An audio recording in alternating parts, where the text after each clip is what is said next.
வாங்க வாயா. சரிங்க சார். Okay sir. சென்னையில் இருக்க ஒரு ஆர்டிஸ்ட்ல பார்சலுக்காக வெயிட் பண்ணிட்டு இருந்தேன். பாஸ்கரை பத்தி விசாரிக்க ஊருக்கு வந்த தம்பி பக்கத்து வீட்டில் ஒரு நாள் டவுல் கட்டிக்கிட்டு ஃபோன் பேசுனதை நான் பார்த்தேன் சார். சரி, அந்த வீட்டை எனக்கு கொஞ்சம் காட்டுங்க. சரி வாங்க.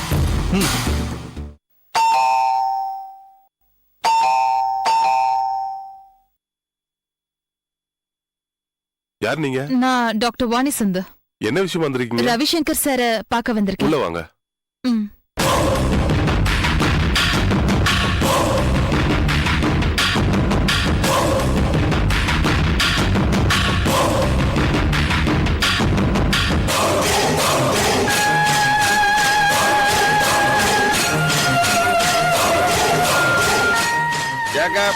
சார், உங்களை பார்க்க டாக்டர் வாணி சுந்தர் வந்திருக்காங்க. வரேன்னு சொல்லு. சரி சார்.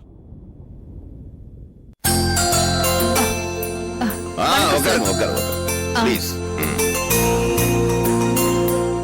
ஒரு டாக்டர் என்ன மாதிரி விண்வெளி ஆராய்ச்சி அதிகாரி கிட்ட பேசக்கூடிய டாபிக் என்னவா இருக்கும்னு பல முறை யோசிச்சு பார்த்தேன். ஒன்னும் ஸ்ட்ரைக் ஆகலையே.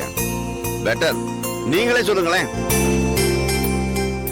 சார், இது ஒரு நிமிஷம் பாருங்க.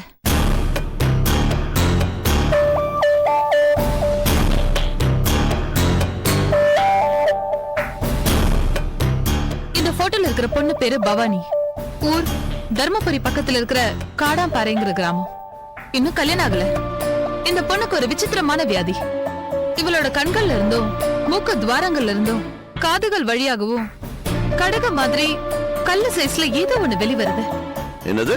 கல்லு மாதிரியா? ஆமா சார். மை காட், இப்படி ஒரு வியாதியா? Yes sir.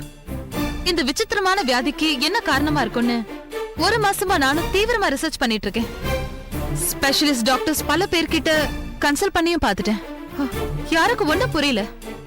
எந்த மருந்துக்கும் இந்த நோய் கட்டுப்படல. கற்கள் கண்ணுல தொடர்ச்சியா விழுந்துட்டு இருக்கா? தொடர்ச்சியான்னு கேட்டா இல்லன்னு தான் சொல்லணும். ஒரு நாள் கண்ணுல, இன்னொரு நாள் மூக்குல, இன்னொரு நாள் காது வழியா திடீர்னு வெளியில வந்து விழுது. இந்த விஷயத்துல நான் என்ன பண்ண முடியும்னு நினைக்கிறீங்க? சார், கொஞ்சம் வருஷத்துக்கு முன்னாடி மிஸ்டர் டிசாஸ்டர்னு ஒரு வால் நட்சத்திரம் பூமியோட காற்று மண்டலத்தை உரசிட்டு போகும்போது என்னென்ன விளைவுகள் ஏற்படும்னு நீங்க ஒரு ஆர்டிகிள் எழுதிருக்கீங்க. ஞாபகம் இருக்கும்னு நினைக்கிறேன். எஸ், நல்ல ஞாபகம் இருக்கு. நீங்க சொல்லியிருந்த அந்த வால் நட்சத்திரம் பூமியோட காற்று மண்டலத்தை உரசிட்டு போச்சா? போச்சு. பத்திரிகையும் டிவியும் இந்த விஷயத்தை பத்தி பெருசு படுத்தலையே சார். பொதுமக்கள் மத்தியில வீணான பயத்தை உண்டாக்க வேணான்னு கவர்மெண்ட் ரிக்வெஸ்ட் பண்ணி கேட்டதுனால நாங்க இந்த விஷயத்த இருட்டடிப்பு செஞ்சோம். நீங்க எழுதின ஆர்டிகல் தவிர நீங்க எச்சரிக்கை பண்ண மாதிரி விபரீதமான சம்பவங்கள் ஏதாச்சும் நடந்ததா? நிறைய நடந்தது. லிஸ்ட் அவுட் பண்ண முடியுமா? தாராளமா. சுனாமி வந்ததுல அதன் விளைவுகள் எவ்வளவு மோசம் உங்களுக்கே தெரியும். அதே நேரத்துல தாய்லாந்துல ஒரு பேர்ட் ஃப்ளூ வந்து பல்லாயிரக்கணக்கான மக்கள் இறந்து போனாங்க. நம்ம கன்னியாகுமரி மாவட்டம் கண்டனூர் கிராமத்துல ஒரே நாள் ஒரு இரவு ஒரு மர்ம நோய் தாக்கி பல கால்நடைகள் இறந்து போச்சு. மும்பையில தொடர்ந்து பெஞ்ச 90 மணி நேர மழை, திருச்செந்தூர்ல கடல் பல மீட்டர் உள்வாங்கினது, துபாய், பெஹ்ரைன் போன்ற இடங்கள்ல எண்ணெய் கிணறு வற்றி போனது. இப்படி லிஸ்ட் பண்ணிட்டே போலாம். இந்த பொண்ணுக்கு இந்த கல் விழற வியாதி கூட இதனால ஆயிருக்குமா? இந்த மாதிரியான நோய் ஏன் மத்தவங்களை தாக்கல?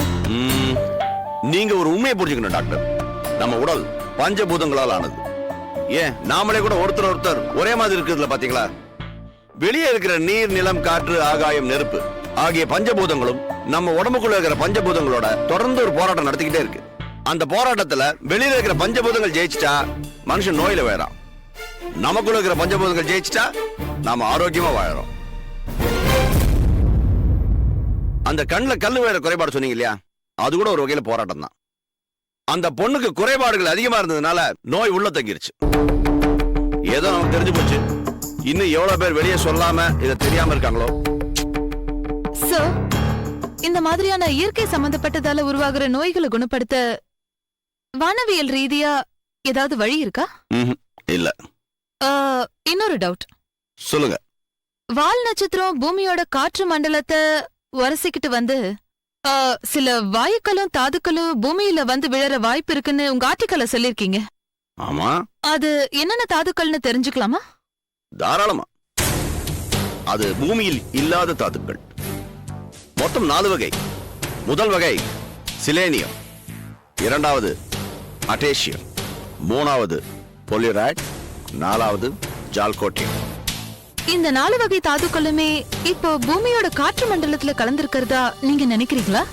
சந்தேகமே வேண்டாம், காத்தோட கலந்தாச்சு. இப்ப நாம சுவாசிச்சிட்டதெல்லாம் கூட அந்த காத்து தான். இதெல்லாம் கேட்க அதிர்ச்சியா இருக்கும், ஆனா வேற வழி இல்ல, ஃபேஸ் பண்ணி தான் ஆகணும். அப்ப அந்த பொண்ணை குணப்படுத்த என்ன வழின்னு தெரியல சார்.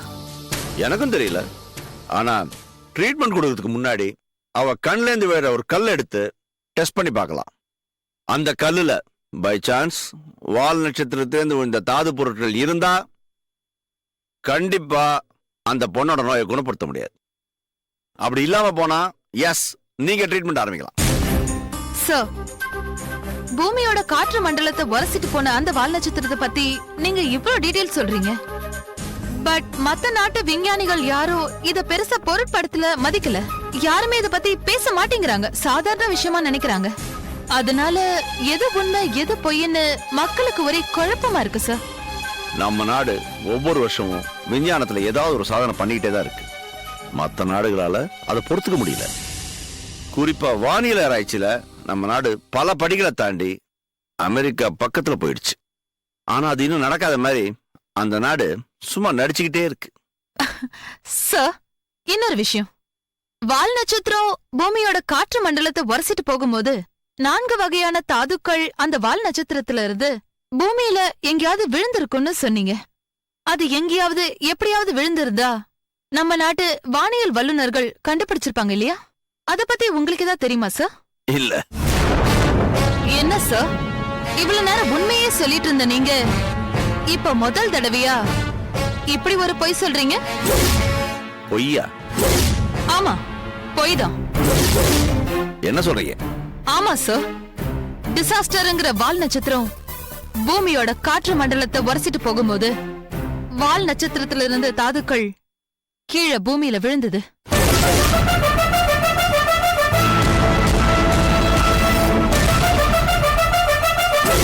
அது என்னன்னே தெரியாத ஒரு கிராமத்து இளைஞன் அதை கொண்டு வந்து உங்ககிட்ட கொடுத்தான். சோ சிலேனியம், அல்டேசியம், போலரைட், ஜால்கோட்டியம், மனுஷனுக்கு நல்லது விளைவிக்கக்கூடிய அந்த 4 தாதுக்கள் இப்ப உங்ககிட்ட தான் இருக்குன்னு சொல்றேன். என்ன பேச்சு பேசுறீங்க? ஒரு டாக்டரா இருந்துகிட்டு காமன் சென்ஸ் இல்ல? நான் டாக்டர்னு உங்ககிட்ட யார் சொன்னது? அப்ப நீ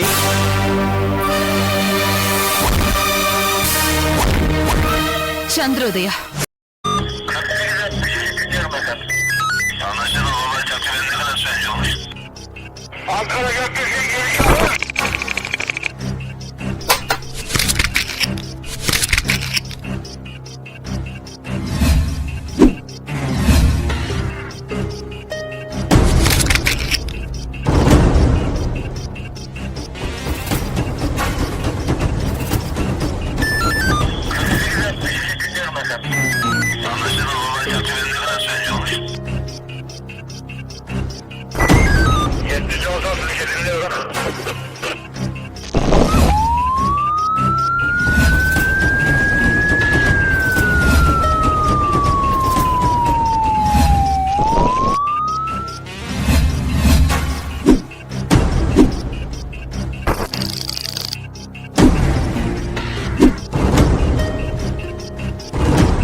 Yeah, we don't want to do anything to scare your children. That's the last thing we want to do. We don't want to scare anybody.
If you enjoyed this video, kindly like, share, comment, and for further our interesting videos, subscribe our channel below.